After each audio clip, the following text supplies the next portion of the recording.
Hoy, en Café para Todos, hablamos con Javier Marrodán sobre terrorismo en Navarra. Buenas, hoy estamos aquí en Café para Todos y tenemos a Javier Marrodán, profesor de la Universidad de Navarra, de la Facultad de Comunicación. Y bueno, hemos venido aquí a hablar de terrorismo en Navarra y en concreto también hablaremos un poco de unos libros que tú has coordinado, un proyecto que ha salido del Gobierno de Navarra y que habláis un poco del tema.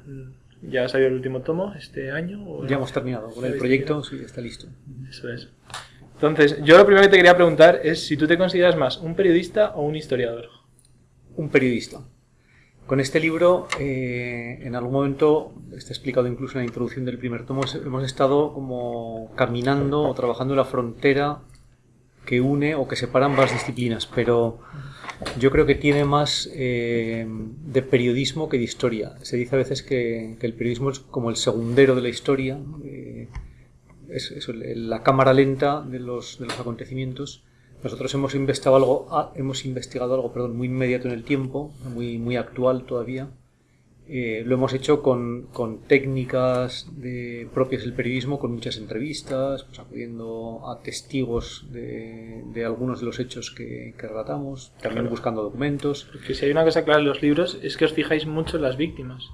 Sí, o sea, dentro ya de la perspectiva de fondo que tiene el trabajo, nosotros hemos tratado de reconstruir la historia del terrorismo en Navarra, pero contada sobre todo a partir del testimonio de las entrevistas a quienes lo han sufrido de manera más directa. A veces pensamos, a cualquiera de nosotros nos preguntan qué es el terrorismo y yo creo que más o menos seríamos capaces de improvisar una definición.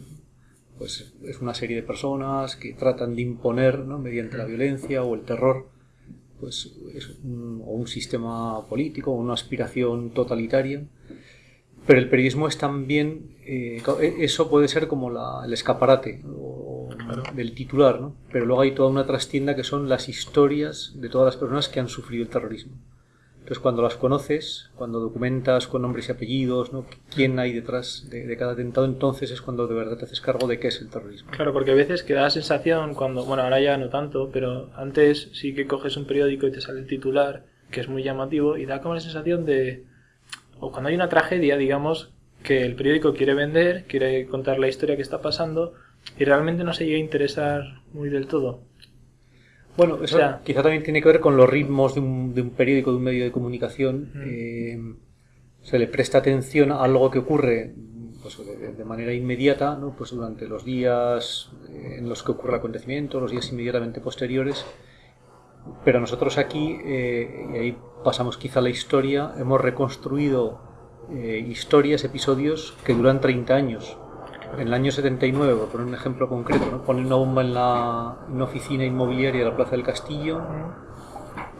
Pues el dueño, que era una persona a la que ya habían intentado secuestrar sin éxito, y se había ido a Madrid, de hecho, pues a pesar de todo eso siguen buscando el modo de atacarle, ponen esta bomba, la descubre un empleado, avisa a la policía, llegan los artificieros, y uno de los artificieros, que es un policía de 26 años, se acerca a ver cómo es la bomba para tratar de desactivarla. La bomba explota y muere. Entonces, en la prensa de la época, lógicamente, sale lo ocurrido, el desenlace. Al día siguiente pues sale el entierro de esta persona en Málaga, de donde era natural. Sale o se da la información de que estaba casado con una chica de 24 años, que eran padres de 3 niños, ¿no?, de 5 años, 3 años y 2 semanas, o unas pocas semanas. Y ya está, o sea, la historia se agota ahí. 3 años después 3 o 4 años después detienen a los autores, ¿no? Detienen a un comando de Pamplona que resultan ser los autores de este y otros atentados. Se vuelve a publicar algo, luego hay un juicio que también pues, sale una pequeña información, y eso es lo que se publica. Claro. Con el periódico es difícil no solo un periódico, una emisora de radio, de televisión, esté pendiente de las consecuencias que esa historia sigue teniendo. Pero ahí ha habido una chica joven de 24 años que ha quedado viuda con 3 niños, y lo que decía, también es historia del terrorismo su historia, o sea, que ha sido de ella hasta 2015, ¿no?, cómo ha sacado adelante a sus hijos. Que por eso, o sea, quizá porque el periodismo tiene esas características, ¿no?, que tiene que centrarse en las historias, en lo que está pasando, y por eso tiene tanto valor lo que habéis hecho, porque es algo que podéis recoger historia. Por eso es que es verdad que jugáis mucho entre la historia, el periodismo, y estamos en un momento muy curioso porque ETA ha cesado su actividad violenta, ¿no?, hicieron el comunicado y tal, no han entregado las armas.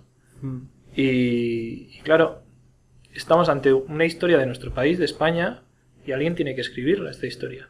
Entonces, esta pregunta también te la quiero trasladar a ti. ¿Tú quién crees que tiene que escribir esta historia de España que ha pasado pues desde que se fundó ETA a finales de los 50, ¿no? Más o menos, hasta hace poco, hasta finales de la década?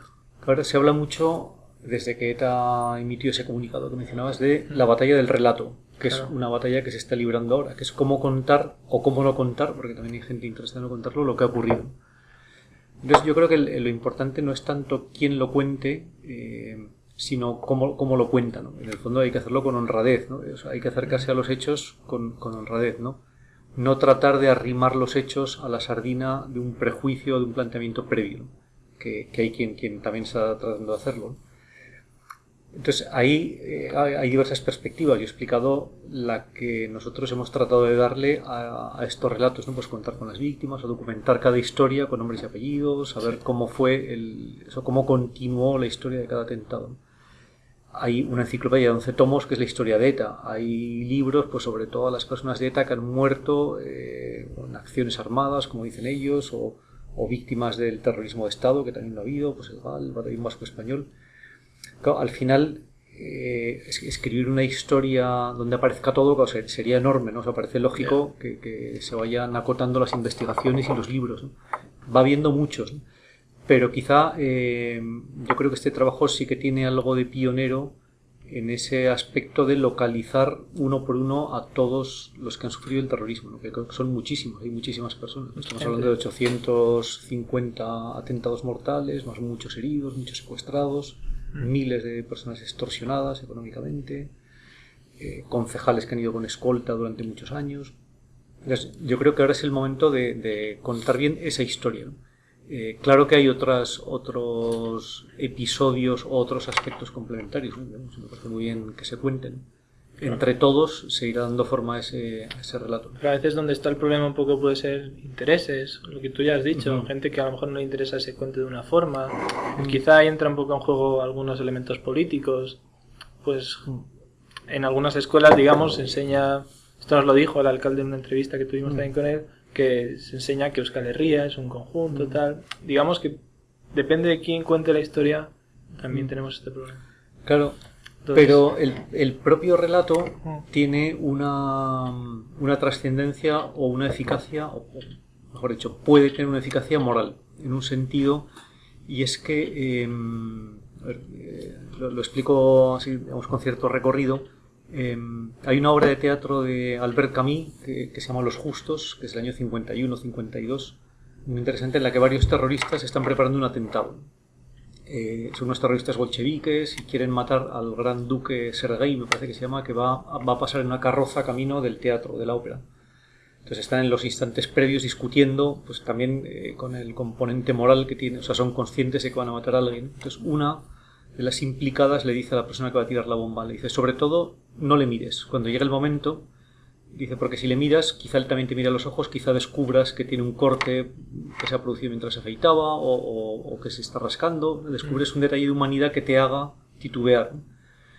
El terrorista ha funcionado deshumanizando a sus víctimas, ¿no? O sea, ha tratado de ver solo pues, un enemigo, un objetivo, sin ponerle nombres y apellidos, ¿no? Os cuento esto porque he citado ese ejemplo del año 79, el artificiero que ponemos que va a desactivar la bomba, estalla la bomba y muere. Entonces, cuando entrevistamos a su mujer en Málaga, pues ella contó toda su vida, toda su historia de viuda, desde el año 79 hasta la actualidad, o cómo ha sacado adelante a sus hijos. Entonces hizo una reflexión que puede parecer así como muy obvia, incluso un poco ingenua, pero que es interesante, ¿no? Ella dice, estaba hablando de su marido, y dice, era el mejor padre, era el mejor esposo, era el mejor amigo, lo tenía todo. Si los que pusieron la bomba hubieran sabido de verdad cómo era Paco, se llamaba Francisco Almagro, el policía muerto, no hubieran puesto la bomba. Entonces yo recuerdo que escuché a esta señora y pensé, bueno, pues, ¿qué va a decir, ¿no? Siendo su marido el asesinado, ¿no? Y luego al transcribir la entrevista la volví a oír ya en la grabadora y pensé, quizá algo de razón tiene, porque en el fondo es aquello de Tertuliano, deja de odiar el que deja de ignorar. Entonces los terroristas deliberadamente han preferido no conocer nada de sus víctimas, no humanizarlos, no personalizarlos, para no tener el remordimiento moral o el escrúpulo de igual estoy haciendo algo malo, ¿no? Que es la fácil, obra de teatro, ¿no? No le mires. Es más fácil matar a alguien si no conoces su historia, ¿no? Entonces, en ese sentido, reunir estas historias en un libro también es un cierto ejercicio moral, ¿no? Ya no hay vuelta atrás para los asesinatos, ¿no? No va a resucitar ninguno de los muertos. Pero quizá los autores, ahora, ¿no? En un periodo, una etapa de más distensión, vamos a suponer que esto se prolonga y que no vuelve a haber atentados mortales, ¿no? Que no hay violencia. Luego te preguntaré de eso. Quizá alguno de ellos lea esto y entonces, aunque sea con efectos retroactivos, sí recapacita, ¿no? Y de hecho ha ocurrido, no con este libro, que es muy reciente, ¿no? Pero yo tengo guardadas 2 entrevistas a sendos etarras arrepentidos, ¿no? Que a través de la vía Anclares pues, han salido incluso ya con permisos de la cárcel. Uno participó en un homenaje a una de las personas que él había asesinado, con permiso de la viuda. Y a los 2, en sendas entrevistas que les hicieron, les preguntan: ¿usted cree que los relatos de las víctimas cambian la percepción que tiene la gente de ETA de lo que hizo? Dice, sin ninguna duda, dicen ellos. Es humanizar lo que han hecho, ponerle nombres y apellidos e historias concretas a cada víctima. Entonces, yo creo que también en ese sentido es importante, ¿no? El contar la historia de esta forma, ¿no?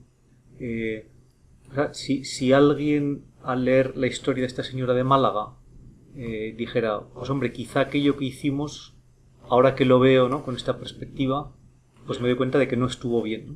O sea, si hubiera una consecuencia moral, pues sería un gran éxito del libro, ¿no? Entonces yo creo que los relatos, y especialmente los relatos escritos, a más aún que una entrevista en la tele o en la radio, o sea, la palabra escrita creo que tiene mucha fuerza en ese sentido, ¿no? Para que alguien se sienta interpelado y diga, pues quizá la idea que yo tenía, la percepción de aquello que ocurrió, la composición del lugar... que la gente se pregunte, ¿qué estaba haciendo yo en ese momento? También, efectivamente, esa lectura también vale no solo para los autores, ojalá, ¿no?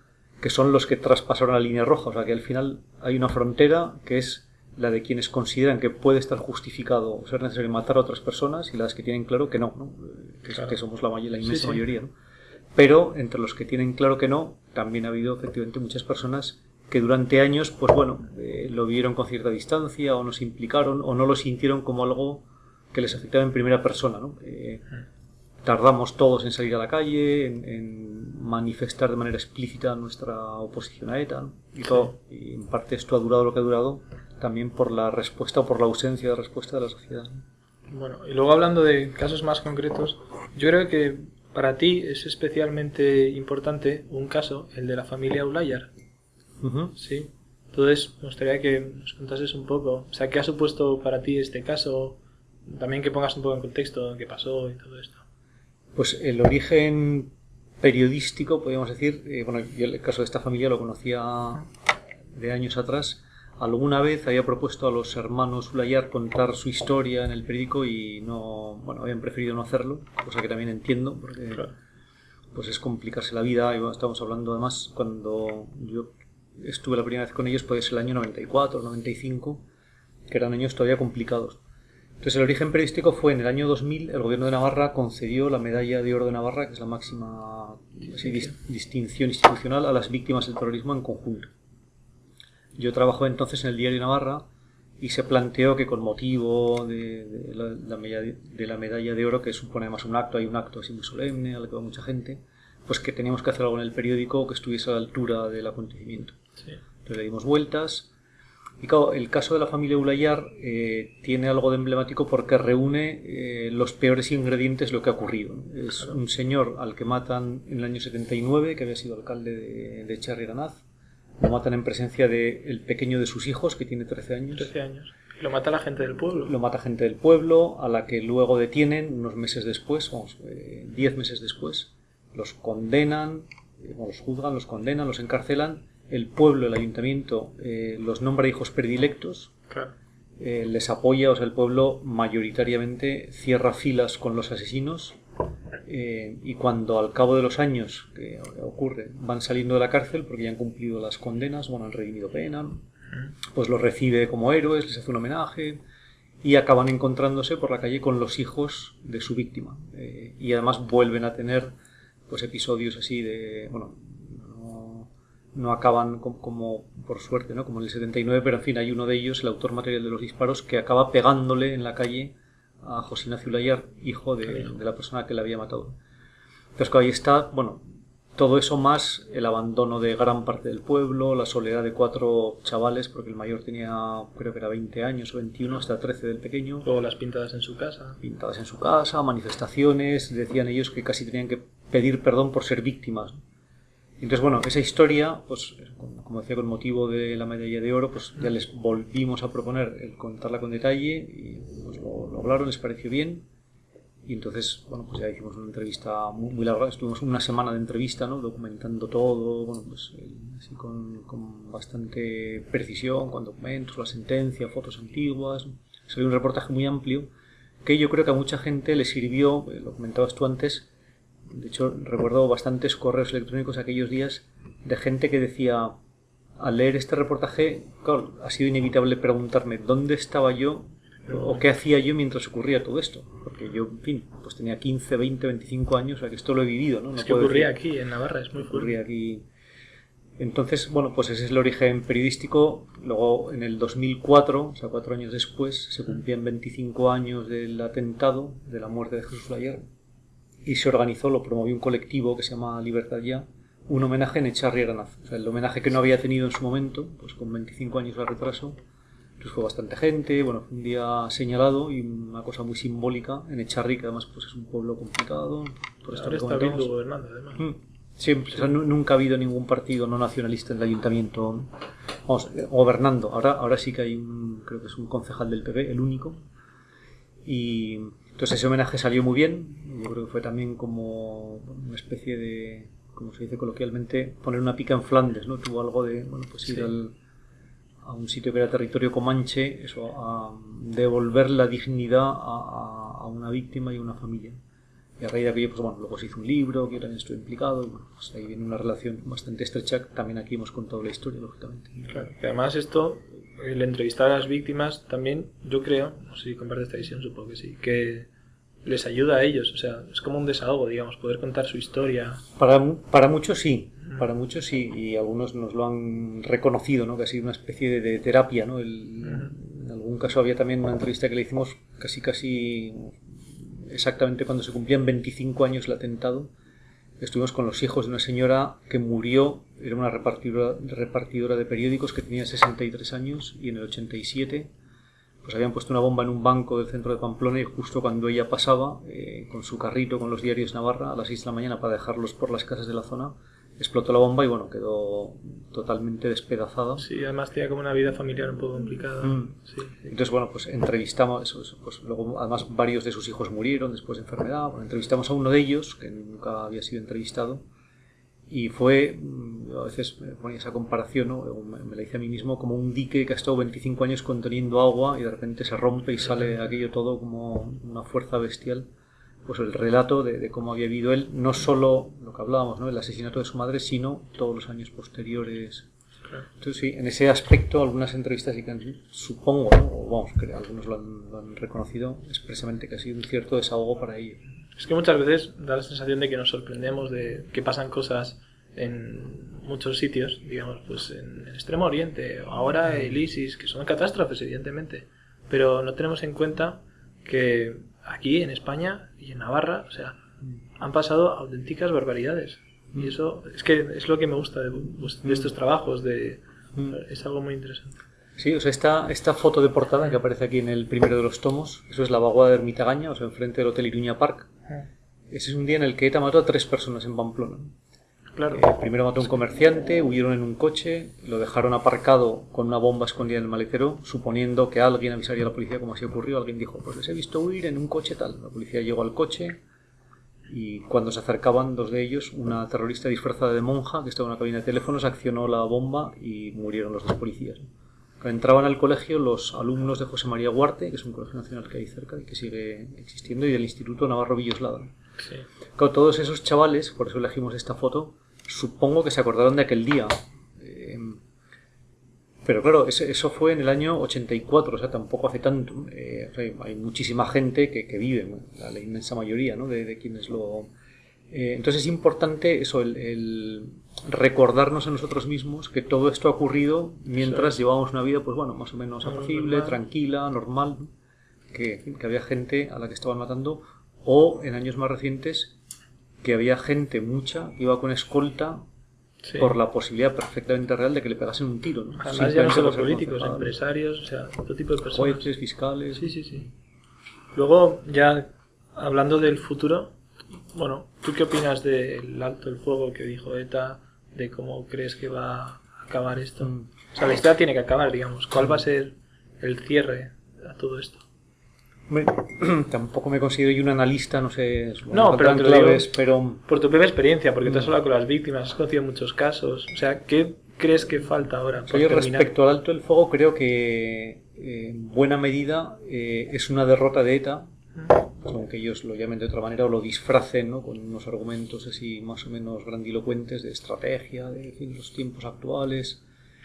Pero de hecho, policial y judicialmente, pues ellos estaban contra las cuerdas. O sea, no es solo, o sobre todo no, lo que ocurría no es que no quisieran hacer más atentados, es que no podían, ¿no? Estaban muy diezmados, vamos. Entonces eso es innegable, ¿no? Entonces ellos dicen, bueno, vamos a buscar una salida honrosa, que es disfrazar esto, esta derrota, ¿no? Operativa en toda regla, de pues un argumento pues político o estratégico. Eso por una parte, ¿no? Luego tampoco podemos olvidar, lo mencionabas antes, que ha habido un alto el fuego en el sentido militar, como dicen ellos, no hay atentados, pero ETA ni se ha disuelto, ni ha entregado las armas. Claro, es que ni ha entregado las armas, esto es un problema. Y luego pues también hay quien sospecha, porque hay elementos para la sospecha, que hay una cierta hoja de ruta pactada, ¿no? Entre no sé muy bien quién, en nombre de ETA, en nombre del gobierno. ¿Tú eres partidario de esta sospecha de que ETA todavía sigue Pues no ahí? lo sé, o sea, hay cosas que me cuesta creer, o sea, que hay una cosa tan organizada, pero también hay cosas que me sorprenden, ¿no? Pues la aplicación tan inmediata de la sentencia de Estrasburgo sobre la doctrina Parot, pero bueno, también es verdad que he oído a profesionales del mundo jurídico una explicación razonable y bueno, pues quizá ellos sepan más, ¿no? O sea, yo ahí no tengo, digamos, como elementos de juicio para decir esto responde, ¿no? A un pacto oscuro, ¿no? Y clandestino que tomaron. Pero, aun no teniendo, digamos, elementos de juicio, sí que entiendo el desencanto que tienen muchas víctimas del terrorismo por cómo se está gestionando esta situación final de ETA, ¿no? Claro. O sea, muchos se ven abandonados por el PSOE, por el PP, que fueron los principales partidos que en su día firmaron el pacto antiterrorista. Y luego muchos ven además que, por ejemplo, es que el caso de los Ulayar, el asesino material estuvo, creo que trabajando con Zabaleta, que era de Aralar, y, o sea, metidos en la vida pública de nuestro país, gente que ha asesinado y que se sabe que ha asesinado y han cumplido condena. Eso es lo grave, y volvemos a lo de antes, la línea roja, ¿no? Entonces, cuando ETA anuncia el alto el fuego, o sea, puede haber razones operativas, estas que comentaba, puede haber razones estratégicas, que yo creo que también las hay, ¿no? Ellos dicen, ahora mismo el terrorismo no es eficaz para conseguirlo, ¿no? Esto está muy mal visto, ¿no? Pues quizá también por las Torres Gemelas, el 11M en España. Entonces, ese sí que es un argumento que ellos han mencionado explícitamente, ¿no? No dicen, está mal utilizar la violencia, nos hemos dado cuenta y por tanto dejamos de hacerlo, sino ahora ya no conviene o hay que apostar por otras vías. Porque el problema es que la línea roja sigue estando ahí. O sea, ellos no consideran que lo que hicieron antes estuviese mal hecho. En ese sentido, ¿tú crees que hace falta que ETA salga, o ETA o los asesinos, los que han sido condenados, a pedir perdón públicamente? Hombre, eso sería lo deseable, claro. O sea, quizás no tanto pedir perdón públicamente, ojalá lo hicieran, pero a mí me bastaría con que hicieran una autocrítica moral. O sea, que la razón para dejar las armas no sea ahora ya no nos compensa, sino, bueno, o incluso aunque la razón haya sido esa, que en fin, dándole vueltas, leyendo, ¿no? las historias de sus víctimas, que se hagan cargo de qué es lo que han hecho. Entiendo que es muy difícil cuestionar tu propia biografía, ¿no? Pero que se hagan cargo de lo que hayan hecho y digan, claro, es que lo que yo he hecho está mal. Eso sería tanto como retroceder al otro lado de la línea roja. Decir, bueno, o sea, la crucé, maté gente, pero ahora asumo que está mal. Lo hicieron las Brigadas Rojas en Italia en su día. ¿Por qué no hicieron autocrítica sincero, ¿no? ¿Por qué no lo van a hacer ellos? Pero parece difícil. Bueno, pues yo creo que hasta aquí hemos tratado temas muy interesantes y agradecerte mucho que hayas aceptado nuestra invitación en Café para Todos. Gracias a vosotros. Y nada, a ver que sigas escribiendo mucho. A ver si hará lo que se pueda.